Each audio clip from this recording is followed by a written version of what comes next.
ప్రపంచాన్ని పట్టి పీడిస్తున్న వాయు కాలుష్యం రోజురోజుకు పెరుగుతూనే ఉంది. ఈ సమస్యను వదిలించుకునేందుకు ఆయా దేశాల ప్రభుత్వాలు ఎన్ని ప్రయత్నాలు చేస్తున్నా విఫలమవుతున్నాయి. తాజాగా వాయు కాలుష్యంపై ఒక నివేదిక చెబుతోన్న విషయాలు అందరినీ ఆందోళనకు గురిచేస్తోంది. ఎయిర్ పొల్యూషన్ వల్ల ప్రజలు అనారోగ్యానికి గురవుతున్నారని, ఏటా ప్రపంచ వ్యాప్తంగా 5 ఏళ్లలోపు చిన్నారుల్లో 2000 మంది మృత్యువాత పడుతున్నారని వెల్లడించింది. అకాల మరణాలకు 2 అతిపెద్ద ప్రమాద కారకంగా ఈ వాయు కాలుష్యమే ఉందని నివేదిక తేల్చింది.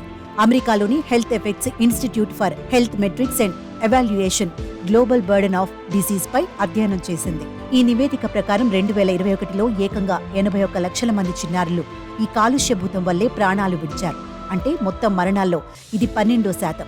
బీపీ తర్వాత అత్యధిక మరణాల కారణాల్లో వాయు కాలుష్యం 2వ పొజిషన్లో ఉంది. అయితే వాయు కాలుష్యం మనకై మనమే సృష్టిస్తున్నాం. నిర్లక్ష్యమే ఇందుకు ప్రధాన కారణం. ఈ వాయు కాలుష్యం వల్ల 5 ఏళ్లలో దాదాపు 7 లక్షల మంది చిన్నారుల ఊపిరి ఆగిపోయిందని నివేదిక చెబుతోంది.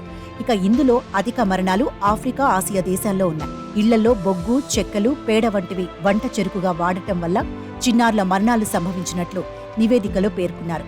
మరోవైపు అడవి మంటలు, దుమ్ము, తుఫానులు, అధిక ఉష్ణోగ్రతలు కాలుష్య స్థాయిలను మరింత పెంచుతున్నట్టు నివేదిక తెలిపింది.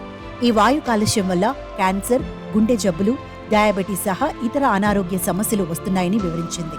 ప్రపంచవ్యాప్తంగా దాదాపు 2 బిలియన్ల మంది మంటలపై ఆహారం వండుతూ ప్రమాదకరమైన వాయువులను పీల్చారని తెలిపింది.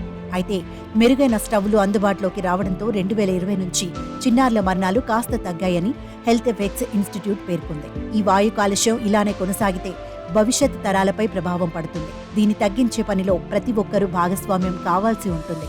ఆరోగ్యకరమైన భావితరాల కోసం చెట్లను పెంచి వాయు కాలుష్యాన్ని తగ్గించేందుకు కృషి చెయ్యాలి.